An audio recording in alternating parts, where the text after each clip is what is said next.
ଚାନ୍ଦିପୁର ଥାନା ନିକଟ 143 ନମ୍ବର ଜାତୀୟ ରାଜପଥରେ ଗତକାଲି ହୋଇଥିବା ହାଇୱା ଏବଂ ସ୍କର୍ପିଓ ଗାଡ଼ି ଦୁର୍ଘଟଣାରେ ମୃତ୍ୟୁ ସଂଖ୍ୟା 3କୁ ବୃଦ୍ଧି ପାଇଛି। ଅନ୍ୟ ଜଣେ ଆହତ ପବିତ୍ର ସାହୁ ଏବେ ହସ୍ପିଟାଲରେ ଚିକିତ୍ସାଧୀନ ଅଛନ୍ତି। ଗତକାଲି ସ୍କର୍ପିଓ ଚାଳକ ଆଦିତ୍ୟ ରାହୁଳ ଏବଂ ବିପିନ ସେଠୀଙ୍କର ମୃତ୍ୟୁ ହୋଇଥିବା ବେଳେ ଆଜି ଶେଖ୍ ରମଜାନଙ୍କର ଏକ ଘରୋଇ ହସ୍ପିଟାଲରେ ମୃତ୍ୟୁ ହୋଇଯାଇଛି। ଗତକାଲି ଖଣ୍ଡାଧାର ଜଳପ୍ରପାତରେ ପିକନିକ୍ କରିବାକୁ ଯାଉଥିବା ବେଳେ ଏହି ଦୁର୍ଘଟଣା ଘଟିଥିଲା।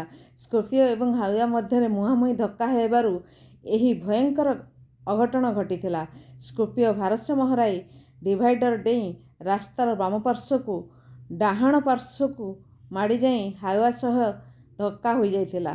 ସ୍କର୍ପିଓ ଗାଡ଼ିରେ ଥିବା ଲୋକମାନେ ଜୈସୱାଲ ମୋଟର୍ସର କର୍ମଚାରୀ ବୋଲି ଜଣାପଡ଼ିଛି।